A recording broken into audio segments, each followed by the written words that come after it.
Hi, I'm Katrin Redfern, and you're watching StageWorks. Now, as you know, a theatre lover is spoiled for choice here in London, no matter your tastes or budget.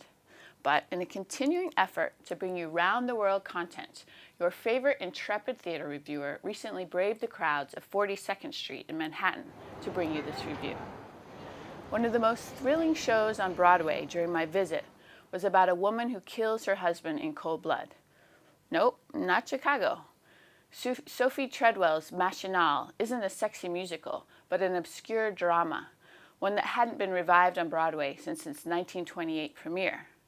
It's written in a modernist prose style, which is abstract, at times even experimental, and is inspired by the real-life story of Ruth Snyder, a Long Island housewife who murdered her husband and became the first woman to be executed in the electric chair at Sing Sing Prison. All told, it's a tough sell for Broadway, but acclaimed British director Lindsay Turner and a fantastic cast, including her star Rebecca Hall, Scarlett Johansson's friend in Vicky Cristina Barcelona, and also British, have made it a must-see. Machinal is a portrait of Helen, a misfit protagonist in a regimented universe, and it's a high point of expressionism, a genre famous for creating physical representations of the abstract forces in society. Think of the ticker tape that fills the stage in Elmer Rice's The Adding Machine, or the work of Eugene O'Neill. But what sets Treadwell's play apart is the gender of its central character, who faces an even greater tyranny of rules and limitations than O'Neill and Rice's hapless men. Living in the city with her mother, played by Suzanne Bertish, and working as a secretary, Helen is desperate to escape. She marries her small-minded, domineering boss, after all, what are her choices, all the while longing for an abstract and impossible freedom. Well, let's not do the dishes right away, Ma. Let's talk. I gotta. I can't talk with dirty dishes around. You may be able to, but I can't. Ma, listen. There's a man who wants to marry me. What man? He says he fell in love with my hands. In love. Is that beginning again? I thought you were over that. I gotta get married, Ma. What do you mean? I gotta. You haven't got in trouble, have you? No, don't talk like that. Well, you say you gotta get married. What do you mean? Nothing. Answer me! Well, all women get married, don't they? Nonsense. You got married, didn't you? Yes, I did. Life with her new husband, played by Michael Cumpsty, looking like a baddie from a 30s noir flick, turns out to be just as confining, and she soon gives birth to a child she doesn't want. Restless and unfulfilled in a passionless marriage and unwanted motherhood, she eventually rebels against the conventions of her marriage by having an affair with a strapping younger man, played by Morgan Spector, in a part originated by Clark Gable. When she meets him in a speakeasy and falls in love, she believes that liberty awaits her if she can only unshackle herself. You ever been off like that, kid? High up? On top of the world? Yes. When? Today. You're pretty sweet. I never knew I could feel like this way. I never knew I could feel like this. So purified. Don't laugh at me. I ain't laughing, honey. Purified. It's a hell of a word. But I know what you mean. It's the way it is sometimes. But when reality sets in and she must return to her routine existence, she'll go to any lengths to regain her freedom. Things don't well end for anybody. The sense of Helen's imprisonment, which begins long before her arrest and her husband's murder, is brought to life by a brilliant design team.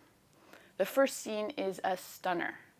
It portrays a moving subway car, because what is life in New York but one long subway ride, crammed with anonymous commuters, all in shades of gray. Amidst the claustrophobic horror, Miss Hall's wan but luminous face registers like a bright tulip on an ash heap. Her wide-open features signal pain and panic, which will prove to be her habitual expression. There's no chance this exotic, bruisable flower will endure. Jane Cox's eerie lights traverse the set with surgical precision, heightening the sense of exposure, like bands of light scanning invisible barcodes. The stage rotates, and now we're in a busy New York office. Here, Matthew Herbert's sober original music and Matt Tierney's oppressive sound design dominate the storytelling, assaulting Helen's ears with a maddening cacophony of clattering typewriters, jangling telephones, and slamming file drawers, all perfectly choreographed together. This is one of the best looking and sounding shows you may see all year. Throughout the production, Ms. Hall must struggle to hold her own against an overbearing co-star. That would be Ez Devlin's revolving, steam-ceiling set, which portrays a juggernaut of doom, i.e. modern urban existence, that flattens all in its path. We saw this turntable set design in an earlier review of Chimerica here in London, and it seems New York wasn't content without having its own version built. You might say such a battle, pitting a lone specimen of humanity against a marvel of technology and artifice, only underscores the haunting determinism of Machinal, and I wouldn't argue. And even if Helen is clearly headed for extinction from the first scene, Miss Hall's emotionally transparent performance is never overwhelmed by what surrounds it. So, the contest between star and scenery ends in a draw. If there are any casualties in this production at all, they're in the supporting cast, who I think somewhat dilute the hypnotic cadences and potential impact of Treadwell's drama. Because even with the salacious backstory, there's nothing tabloid about this play's style. The speech is highly stylized, sounding as if it has come off a mass production assembly line, spoken by people disconnected from their own words. Marx would love this illustration of alienation. So, the same quality should also be evident in how the characters surrounding Helen talk and move. Treadwell wrote dialogue in which cliches hammer relentlessly at her heroine. Of the large cast, only Michael Cumpsty appears to fully grasp this concept, with harshly rhythmic line readings that match the production's mechanistic feel. Take a look. Where are you going? No place. Must be going someplace. Just to bed. It isn't 11 yet. Wait. Wait! It's only 10:46. Wait, come here. Oh, I want to go away. Away? Where? Anywhere away. Why? What's the matter? I'm scared. What of? I haven't slept. I can't sleep. That's nothing. And the moon when it's full. That's nothing. I can't sleep. Of course not. It's the light. I don't see it. I feel it. I'm afraid. Nonsense. Come here. Oh, I want to go away. I can't get away now. Alone. You've never been away alone. I know. What would you do? Maybe sleep. Now, you wait. Wait. We'll take a trip. We'll go to Europe. I'll get my watch. I'll get my Swiss watch. I've always wanted a Swiss watch that I bought right there. Isn't that funny?